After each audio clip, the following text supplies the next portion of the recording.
السلام عليكم ورحمة الله وبركاته.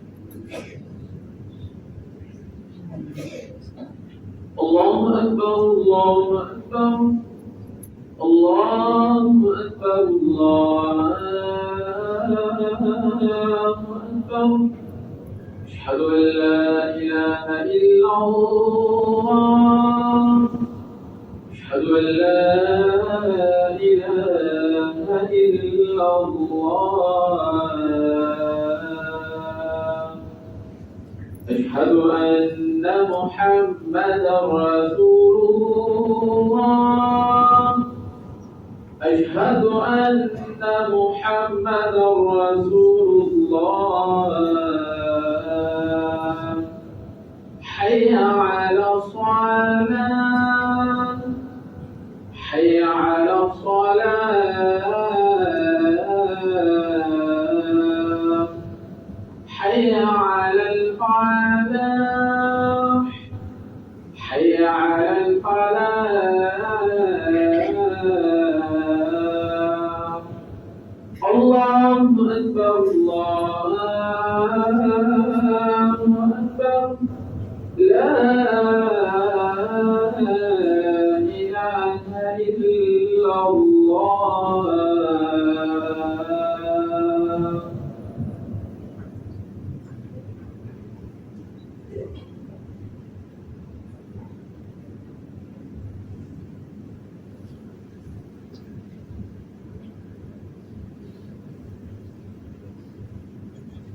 الحمد لله نحمده ونستعينه ونستغفره ونؤمن به ونتوكل عليه ونعوذ بالله من شرور أنفسنا ومن سيئات أعمالنا. من يهده الله فلا مضل له ومن يضلله فلا هادي له.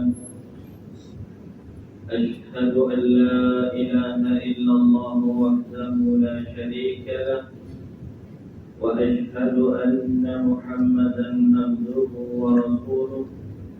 اللهم صل على سيدنا محمد وعلى آل سيدنا محمد.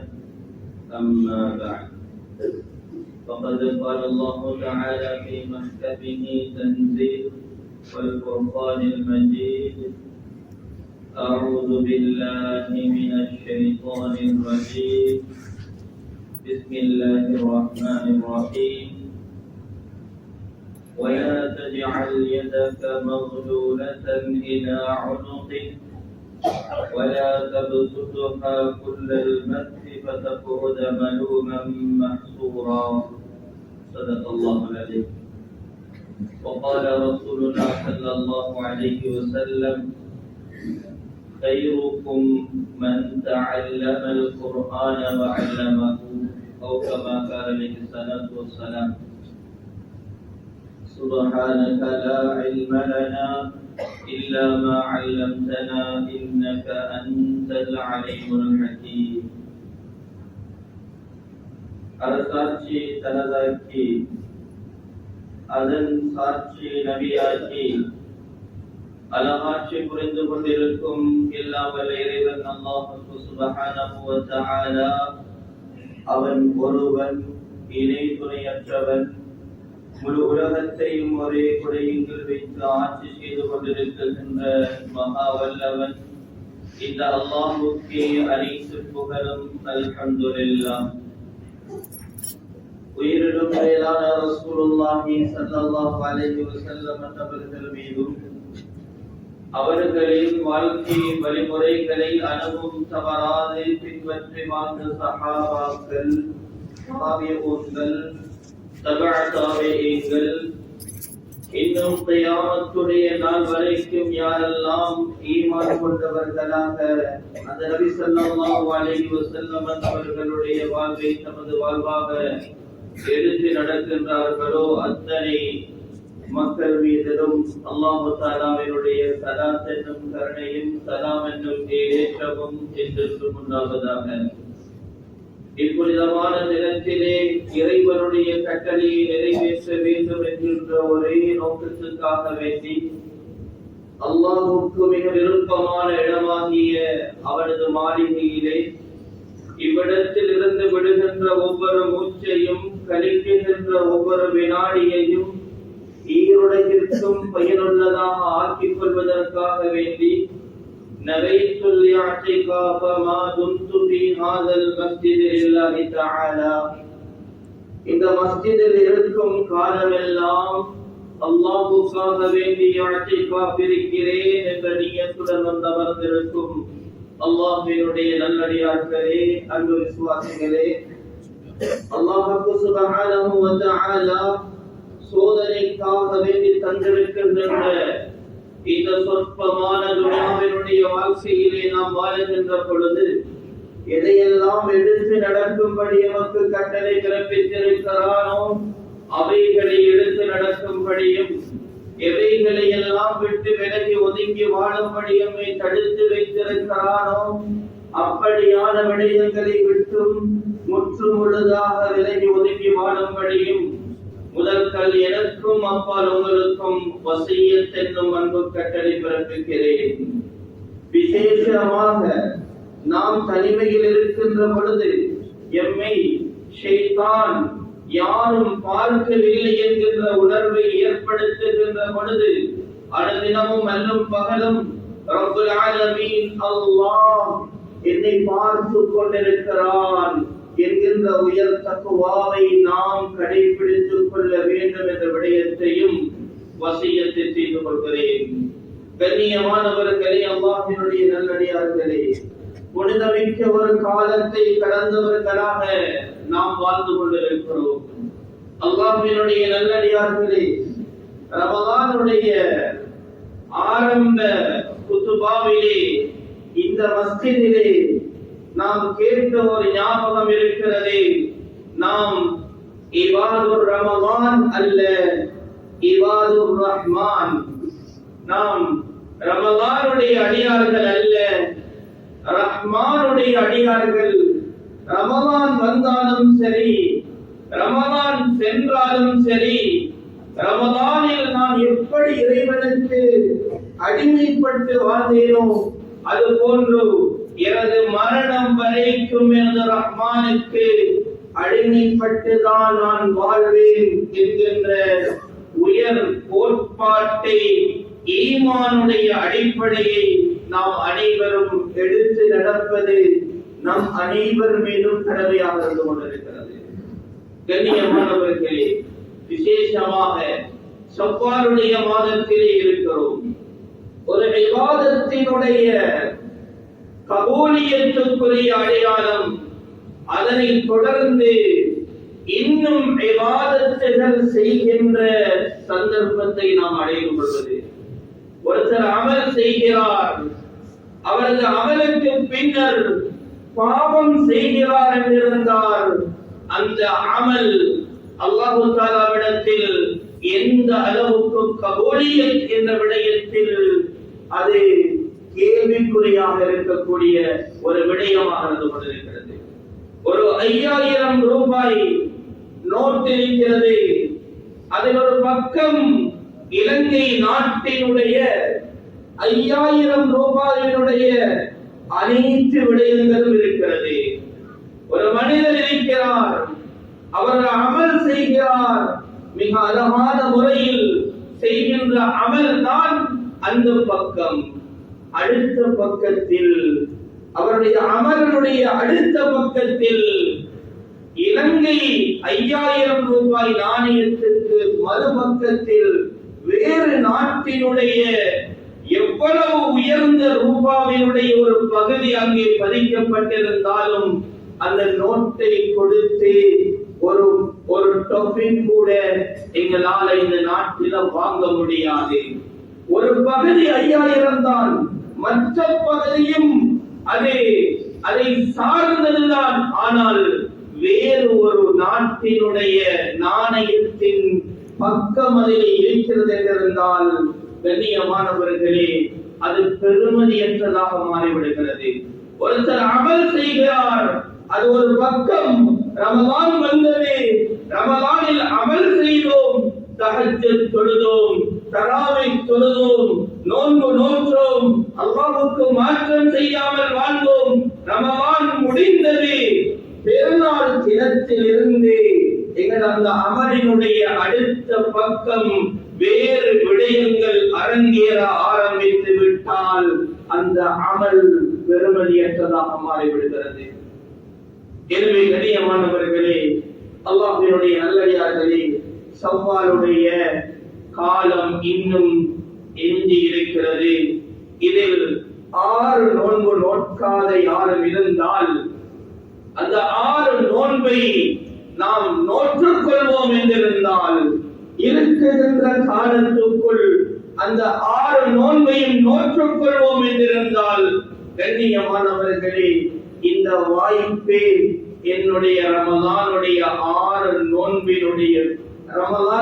நோன்பினுடைய குறைபாட்டை நிவர்த்தி செய்யக்கூடியதாகவும், நான் நோற்ற நோன்பு அல்லாஹ் தஆலாவிடத்தில் கபூலியத் என்பதற்குரிய ஒரு அடையாளமாகவும் ஒரு அறிகுறியாகவும் அது ஆகிவிடும். ஸல்லல்லாஹு அலைஹி வஸல்லம் அவர்கள் சொன்னார்கள், ரமலானுடைய நோன்பை நோற்று யார் ஷவ்வாலுடைய நோன்பையும் நோக்கிறார்களோ அவர்கள் அந்த வருடம் முழுவதும் நோன்பு நோற்ற கூலியை அவர்கள் அடைந்து கொள்கிறார்கள் என்று சொன்னார்கள். ஆக கண்ணியமானவர்களே, காலம் இருக்கிறது, அதனை நோற்றுக் கொள்வோம் என்றிருந்தால் இந்த வருடத்துக்குள் நாம் மரணித்து விட்டாலும் ஒரு நோன்பாளி மரணிப்பதை போலதான்.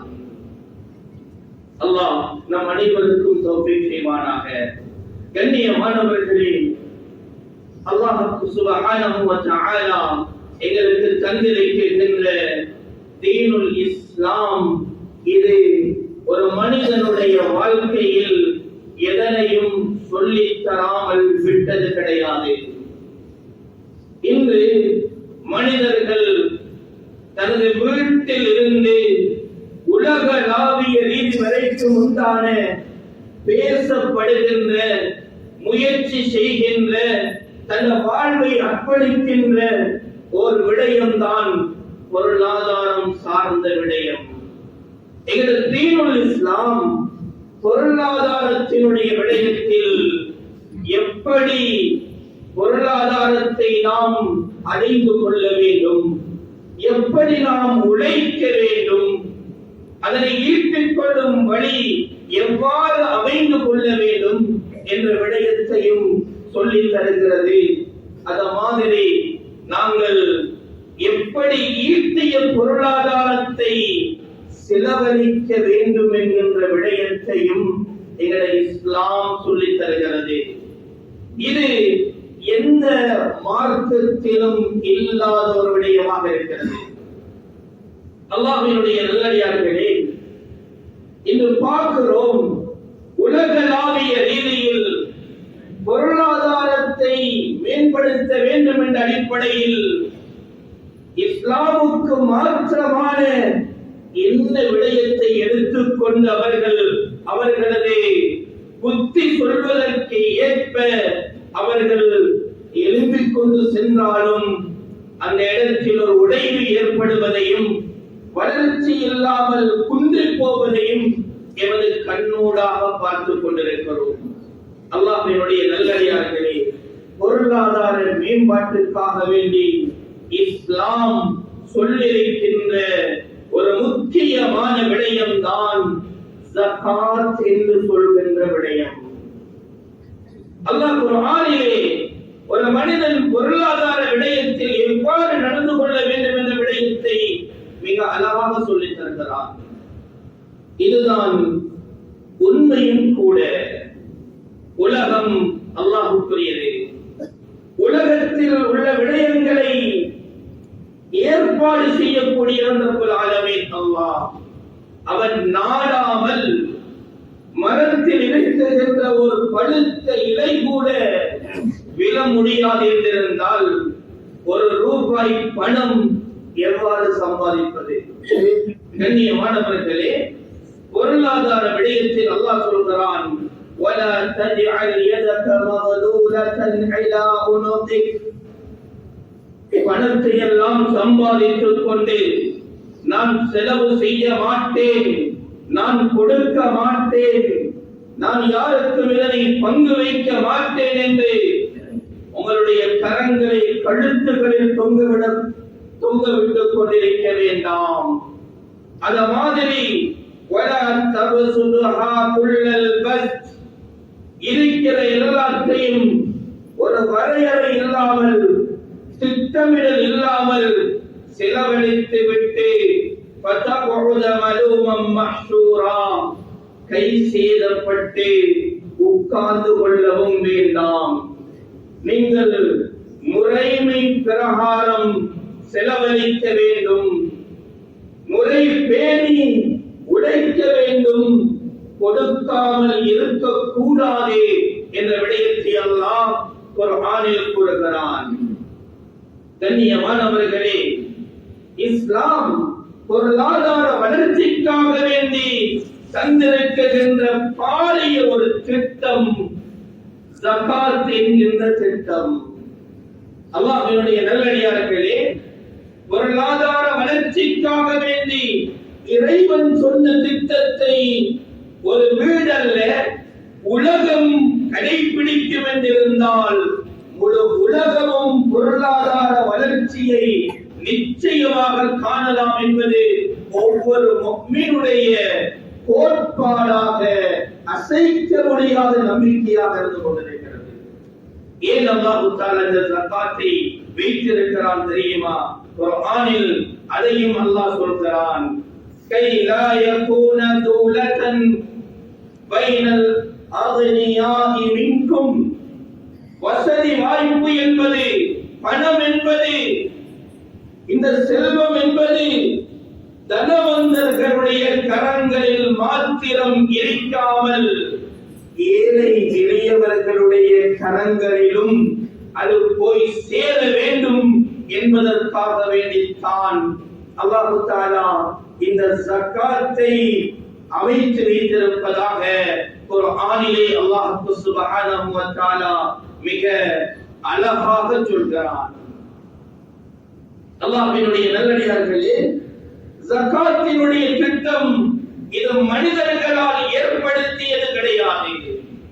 ஜகாத்தை எப்படி பங்கு வைக்க வேண்டும், எதில் ஜகாத் கொடுக்க வேண்டும், அது கொடுக்கின்ற விகிதாசாரம் எப்படி என்பது எந்த ஒரு மனிதன் அல்லது ஒரு மலக்கு யாருக்கும் அல்லாஹ் தஆலா அந்த ரைட்ஸ் கொடுக்கல. குர்ஆனில் ஜகாத்தினுடைய விடயம் மிக தெளிவாக வருகிறது. அல்லாஹ் சொல்லித் தருகிறான் எப்படி ஜகாத்தினுடைய விடயத்தில் நாம் கையாள வேண்டும் என்ற விடயத்தை. கண்ணியமானவர்களே, ஸல்லல்லாஹு அலைஹி வஸல்லம் அவர்கள் சொன்னார்கள், இன்னல்லாஹ தஆலா லம் யர்த அய்யதவல்லா இஸ்மத ஸகாத். அல்லாஹ் சுப்ஹானஹு வ தஆலா அவன் பொருந்திக் கொள்ளவில்லை, விரும்பவில்லை. ஜகாத்தை பங்கு வைக்கின்ற முறைமையை யாரும் தன் கையில் எடுப்பதை அல்லாஹ் விரும்பவில்லை. இப்படித்தான் ஜகாத், நான் இவ்வளவுதான் கொடுக்கலாம், இப்படித்தான் கொடுக்கலாம் என்ற விடயத்தை யாரும் தந்த புத்திக்கு ஏற்றாற் போல் அதனை பிரித்து கொடுக்கின்ற விடயத்தை அல்லாஹ் தஆலா விரும்பவில்லை. அது மலக்குல் முகர்ரப், அல்லாஹ்வுக்கு நெருக்கமான மலக்கு சீரத்தையும் அல்லாஹ் விரும்பல்ல. அது நபியுல் முர்சல், அல்லாஹ்வால் அனுப்பப்பட்ட ஒரு தூதர், ரசூல், அதனை செய்வதையும் அல்லாஹ் தஆலா விரும்பல்ல. கண்ணியமானவர்களே, அல்லாஹ்வினுடைய நல்லடியார்களே, ஜகாத்தை நாங்க எப்படி கொடுக்கணும், ஜகாத்தை யாருக்கு கொடுக்கணும் அல்லாஹ்வே சொல்லி தந்துட்டான். இன்னைக்கு எனக்கு ஜகாத் கடமைதான். நோன்பு வருகிறது, 30 பேருக்கு சாரன் வாங்கி கொடுத்தாச்சு, ஜகாத் விஷயம் ஓகே. நான் ஒரு 10 கிலோ அரிசி மூட ஒரு 50 வாங்கி கொடுத்தாச்சு, என்ற ஜகாத் ஓகே. 4 பேருக்கு பேரிச்சம்பழம் வாங்கி கொடுத்தாச்சு, என்ற ஜகாத் அது முடிஞ்சு. இப்படி எங்கட புத்திக்கு ஏற்ப எங்கட ஜகாத்தை கொடுக்கிற விஷயத்தை அல்லாஹ் அதை விரும்பல. அல்லாஹ் ஒரு போதும் அதற்கு அனுமதியும் தரல. 3 விடயம் இருக்கு. அல்லாஹ்வே சொல்லித்தான் எப்படி எப்படி செய்யணும் என்று. அதுல ஒன்றுதான் மீராஸ். ஒருத்தர் மௌத்தா போய்த்தார் என்றா, மரணிச்சிட்டார் என்றா, அவர்கள் பிள்ளைக்கு எவ்வளவு அவர்கள் சொத்துல கொடுக்கணும், மனைவிக்கு எவ்வளவு கொடுக்கணும், உம்மா பாப்பா இருந்தா அவர்கள் குடும்பத்தவர்களுக்கு எப்படி இந்த ஜகாத் கொடுக்க மீராஸ் வழங்கப்படணும், வாரிசுரிமை சொத்து கொடுக்கப்படணும். இத நாங்க என ஊட்ட இருந்து அல்லது ஒரு தலைவரை கூப்பிட்டு இப்படி இப்படி செய்வோம் என்று யாரும் செய்ய இயலா. ஒரு ஆள் அல்லாஹ் சொல்லிட்டான், அப்படித்தான் செய்யணும். கனிமத் கொள்ளை பொருட்கள், யுத்தத்தில் கிடைத்த பொருட்கள், இதனை எவ்வாறு பங்கு வைக்க வேண்டும், அது அல்லாஹ் சொன்ன பிரகாரம் தான் அது நடக்க வேண்டும். இதே மாதிரி தான் ஜகாத்.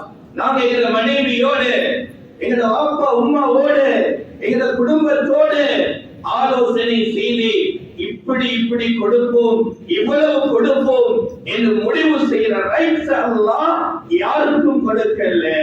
குர்ஆனில் அல்லாஹ் சொல்லிட்டான், இப்படித்தான் கொடுக்கணும், இத்தனை வீதம் தான் கொடுக்கணும், இப்படியான கூட்டத்துக்கு தான் கொடுக்கணும்.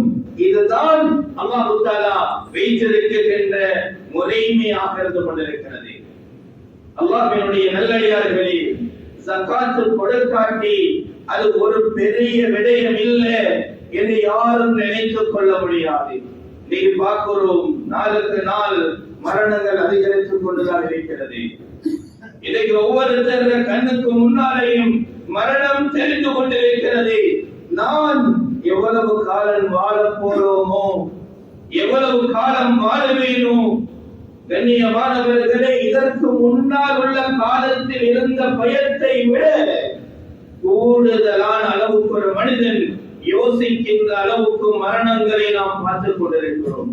நல்லா இருக்கிறவங்க திடீர்னு மரணமாகி வருகிறாங்க, கடைக்கு போறாங்க மரணமாக இருந்தாங்க, வீட்டுல சும்மா இருக்கிறாங்க மரணமாக இருந்தாங்க.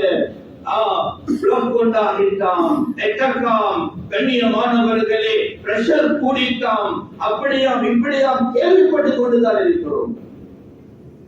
எனக்கும் உங்களுக்கும் அது எப்படி தெரியா, எப்படி தெரியா? கண்ணியமானவர்களே, தொலாட்டி பாவம் என்று விளங்குது, ஜகாத் கொடுக்காட்டி அது விளங்குதில்லை.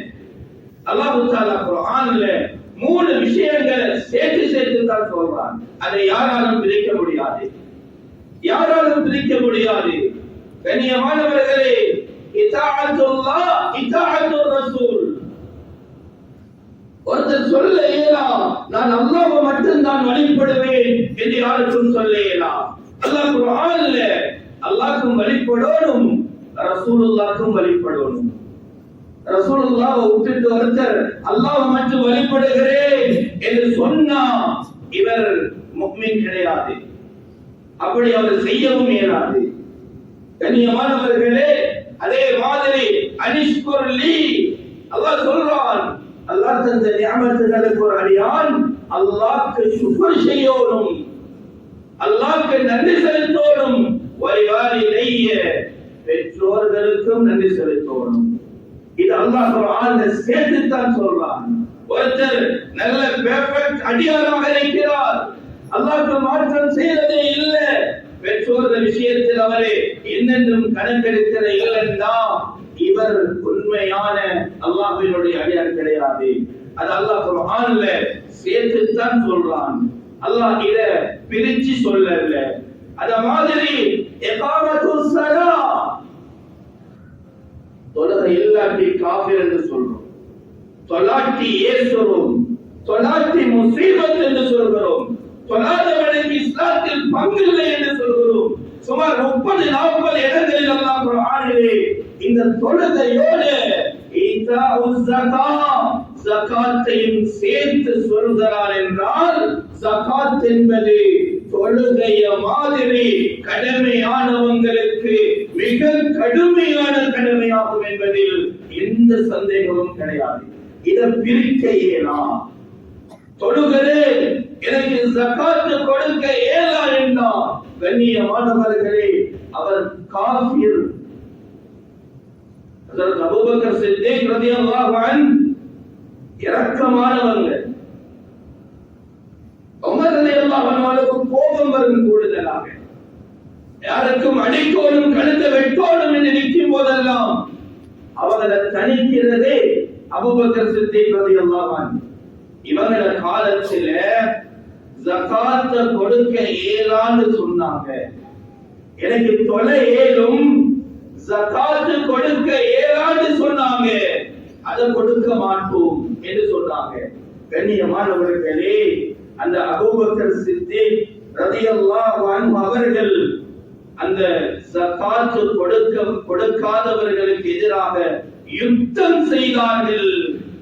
அவர்களுக்கு எதிராக அவர்கள் காபிர்கள் என பிரகடனப்படுத்தி ஜகாத்தை மறுப்பவர்கள், கொடுக்க மாட்டேன் என்று இருப்பவர்கள், தொழாதவர்களை போல காபிர்கள் தான் என்று சொன்னது மட்டுமல்ல, அவங்களுக்கு எதிராக யுத்தமும் செய்தார்கள் என்றிருந்தால் ஜகாத் எவ்வளவு அவசியமான ஒரு விடயமாக இருந்து கொண்டிருக்கிறது. அல்லாஹ்வினுடைய நல்லடியார்களே, அல்லாஹ் தஆலா விதித்திருக்கின்ற இந்த ஜகாத்தினுடைய திட்டம் இன்று உலகளாவிய ரீதியில் மனிதர்கள் ஏழைகளுக்கு உதவுவோம், ஏழைகளுக்கு உதவி செய்வோம், அவர்களை உயர்த்துவோம், ஏழைகளையும் வாழ வைப்போம் என்றெல்லாம் பெயர்கள் பலதை கூறிக்கொண்டு ஏழைகளுக்கு உதவி செய்கின்ற திட்டங்களை உருவாக்கி கொண்டிருக்கிறார்கள். ஆனால் அல்லாஹ் தஆலா குர்ஆன்ல எப்படி சொல்கிறான் தெரியுமா? அல்லாஹ்வினுடைய நல்லடியார்களே, ஒரு மனிதனிடம் இருக்கின்ற ஜகாத்தினுடைய அந்த பணம் என்பது ஏழைகளுக்கு உதவி செய்கின்ற அவர்களுடைய பணம் கிடையாது, உழைத்து வைத்திருப்பவர்களுடைய பணம் கிடையாது. அல்லாஹ் தஆலா சொல்றான், வஆதூஹும் மின் மாலில்லாஹ், அல்லாஹ்வுடைய பணம் அது, அல்லாஹ்வுடைய பணம் அது. உங்களுக்கு அமானிதமாக அதனை பங்கு வைத்து தந்திருக்கிறான். எனவே அல்லாஹ்வினுடைய அந்த பணத்தில் இருந்து உங்களுக்கு அல்லாஹ் தந்திருக்கிறான். அந்த பணத்தை நீங்கள் கொடுங்கள் என்பதாக அல்லாஹ் சொல்றான். மற்றும் ஒரு இடத்தில் அல்லாஹ் சொல்கிறான், வல்லதீன ஃபீ அம்வாலிஹிம் ஹக்கும் மஅலூம்.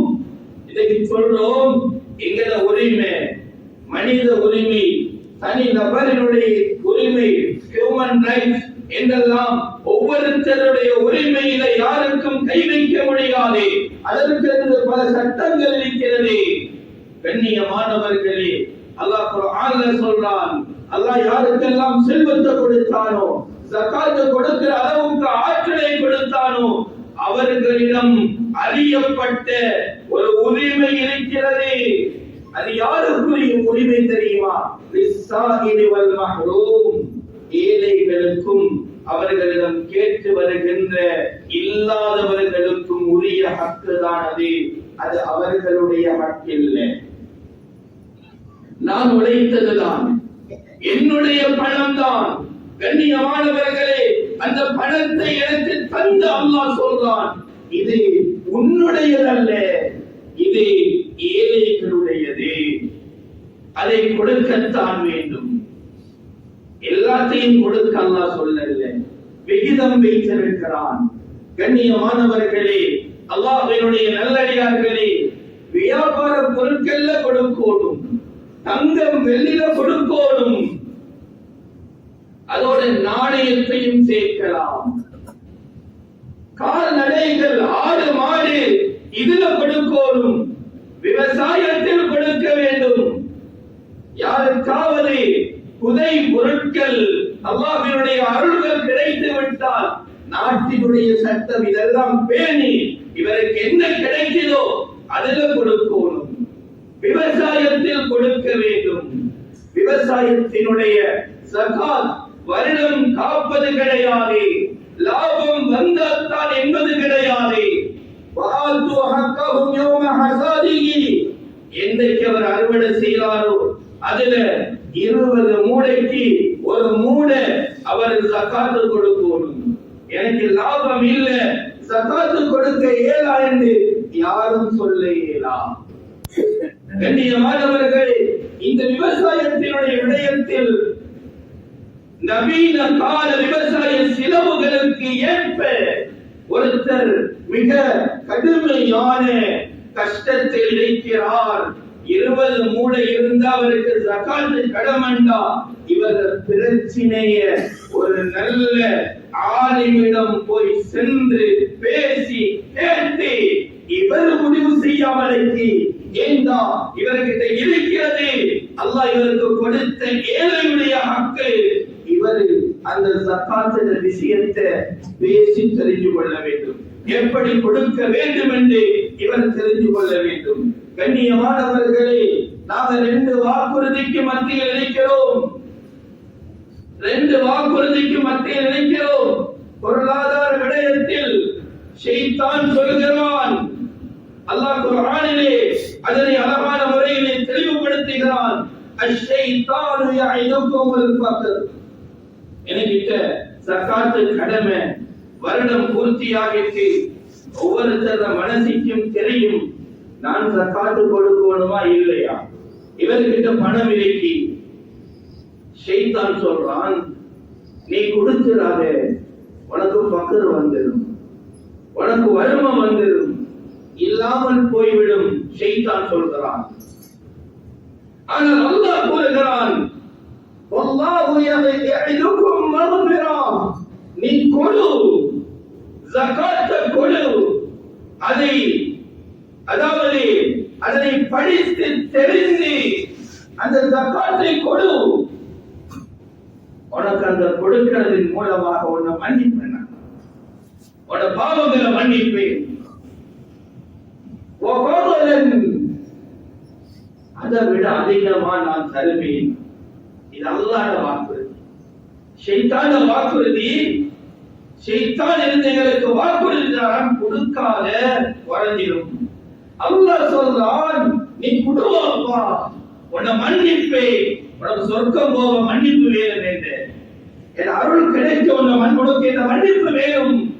உனக்குள்ள உனக்கு நல்லா விசுவாசமா நடக்கணுமா, என் அருள் வேணும், அதுக்கு என் மன்னிப்பு வேணும். நீ சொர்க்கம் போகணுமா, கலிமாவோட மௌத்தாகணுமா, என் மன்னிப்பு வேணும். தெரியாம பாவம் செஞ்சிருப்பாய், நீ அந்த ஜகாத்தை கொடு, நான் உன்னை மன்னிப்பேன். அது மட்டுமில்லை, இதை விட அதிகமா உனக்கு நான் தருவேன். கண்ணியமானவர்களே, அல்லாஹ்வுடைய நல்லடியார்களே, ஷைத்தான் சொல்றதை கேட்கிறையா, அல்லாஹ் சொல்றதை கேட்கிறையா? ஷைத்தான் வாக்குறுதி, அவன் அதுவும் முபீன். இந்த நரகத்துக்கு கூட்டிட்டு போகணும் அல்லாஹ் கிட்ட கங்கணம் கட்டிட்டு வந்தவன் ஷைத்தான். இவன் வாக்குறுதியை நாங்க எடுக்கிறையா? இல்ல, இரக்கமான அல்லாஹ், அன்பான அல்லாஹ், பொருளாதாரத்துக்கு சொந்தக்காரன் அல்லாஹ், தான் நாடியதை நாடியவாறு செய்யக்கூடியவன் அல்லாஹ். இந்த அல்லாஹ்வுடைய வாக்குறுதியை நாங்க கேட்கிறதா? கண்ணியமானவர்களே, அல்லாஹ்வினுடைய நல்லடியார்களே, ஒரு விஷயத்தை அடிக்கடி ஞாபகம் வச்சுக் கொள்ளணும். நாங்கள் ஜகாத்தை கொடுக்காம மறுத்துட்டோம்னா குஃப்ரில் இருக்கிறோம். மரணம் வந்தா காபிரா மௌத்தாபிக்கிறோம்.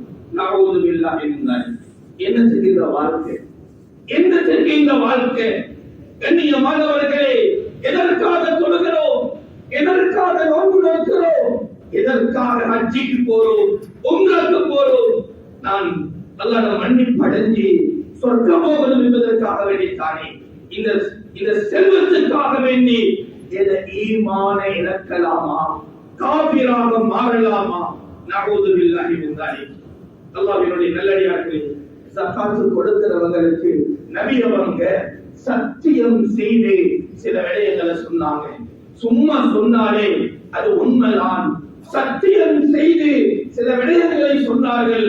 அதை கொண்டுதான் யார் ஜகாத் கொடுக்கிறாங்களோ அவங்கள பணம் அது தூய்மையாக மாறிவிடும். ஜகாத் 1 லட்சம் இருக்கு, அதுல எங்க அந்த ஜகாத் கொடுக்கிற 2500 ரூபாய் அதை எடுத்துட்டா கொடுத்துட்டா, பணம் அது ஒயிட் மணி, அது பிளாக் மணி இல்ல, அது கிளியரான பணம், தூய்மையான பணம். ரசூலுல்லாஹ் சொன்னாங்க, இல்லாட்டி அது தூய்மை இல்லை. நான் உழைச்சதுதான், நான் கஷ்டப்பட்டதுதான், கண்ணியமானவர்களே, அது தூய்மை இல்லை. இன்னொருத்தருடைய ஹக் அதில் இருக்கு. நாங்க இன்னொருத்தர் வயல அநியாயமா எடுத்து எப்படி அந்த ஒருவருடைய அந்த சொத்தை பார்ப்போமோ, ஒருத்தருடைய வயிற்றில் அடித்து ஒருத்தர் உழைத்தால் எப்படி அதை கொடூரமா பார்ப்போமோ, நான் உழைத்ததுதான் அந்த செல்வத்தில் சக்காத்து இருந்தால் அது அது வேறொருத்தருடைய ஹக்கை இவர் வைத்துக் கொண்டிருக்கிறார்.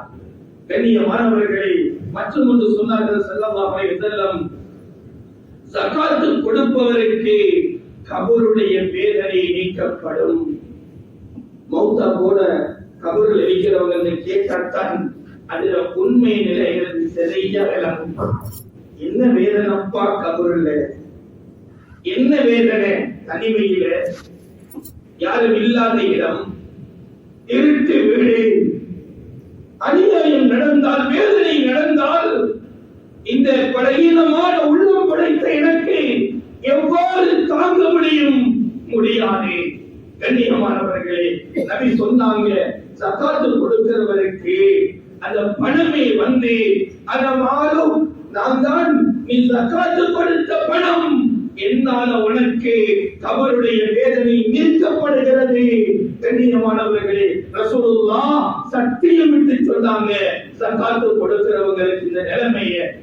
அல்லாஹ்வினுடைய நல்லடியார்களே, அல்-இஸ்திஅமாலு பில் கைர், அடுத்து இவர் ஜகாத் கொடுத்து மிச்சம் இருக்கிற பணம் இருக்கித்தானே, நல்ல விஷயங்கள் எல்லாம் செலவழிக்கப்படும். செலவழிச்சிட்டு அநியாயமா செஞ்சிட்டேனே, இந்த பணம் இப்படி வீணாகி விட்டதே, இந்த பணம் நாசமாகி விட்டதே என்று கவலைப்பட மாட்டார்.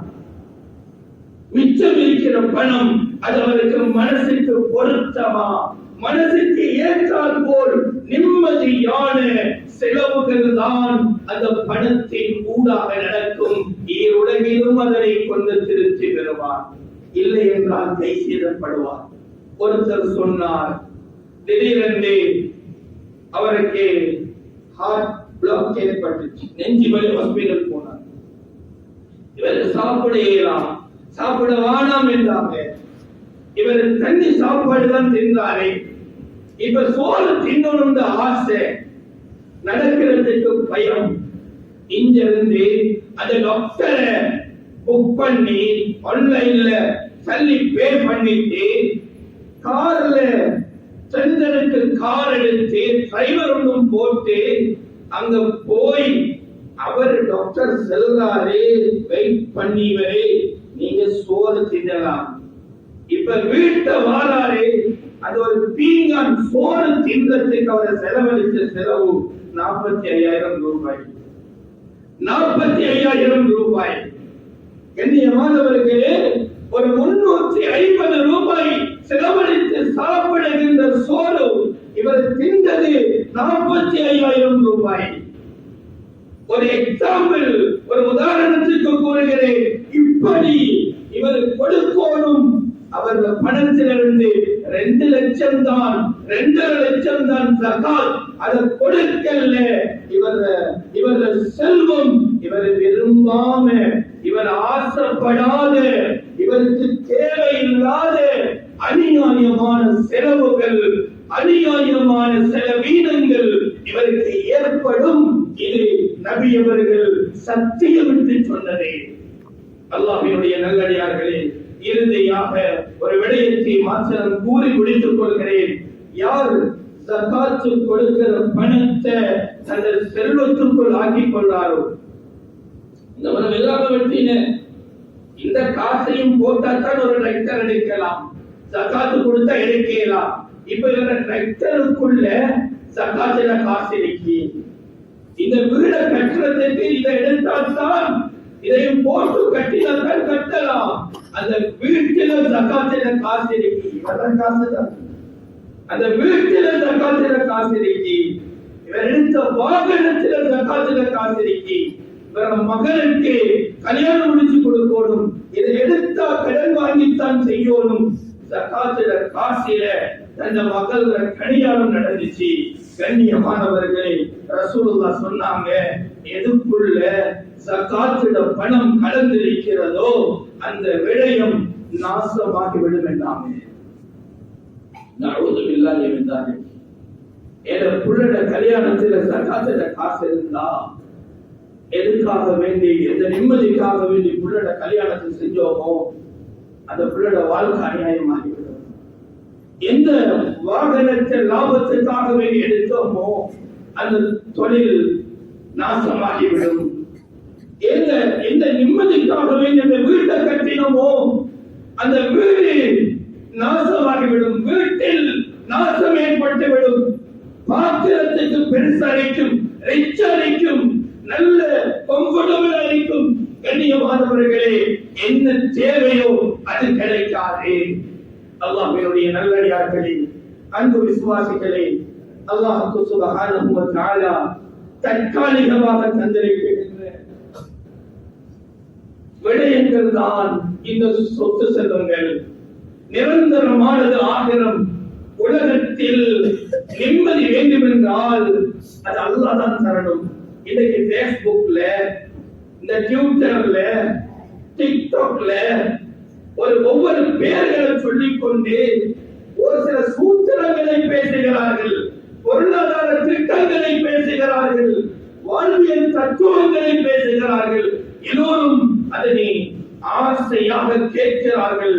அதில் நீ யார் எதை நினைத்தாலும் பரவாயில்லை, உன்னோட சொத்தை நீதான் என பாதுகாக்கணும், நீ யாருக்கு கொடுக்கணும் பிரச்சனை இல்லை என்றெல்லாம் பல விஷயம் வருகிறது.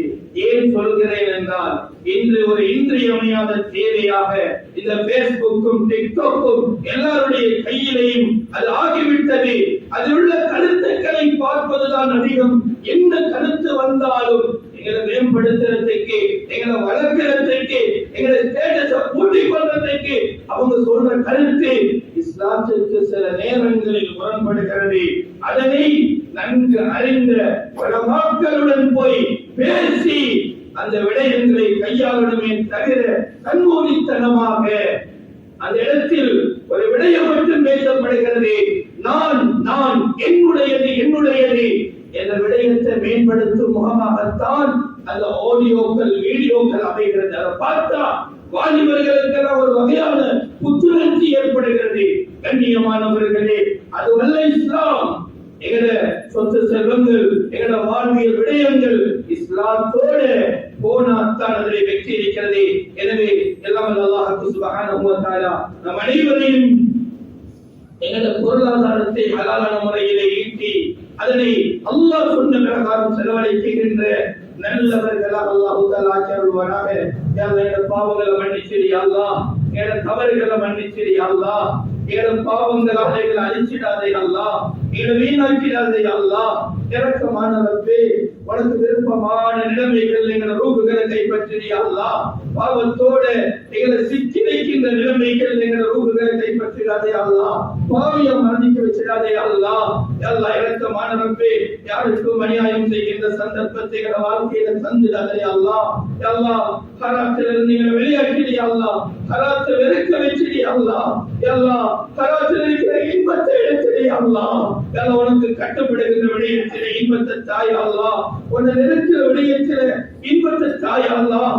உன்னையே நினைத்து உன்னைக்காக வேண்டிய வாழ்ந்து உனக்காக வேண்டிய மரணிக்கின்ற நல்லவர்களாக எம் அனைவரையும் ஆக்கி அருள்வாயாக. ஆமீன் ஆமீன். வ ஆகிரு தஅவானா அல்ஹம்துலில்லாஹி ரப்பில் ஆலமீன்.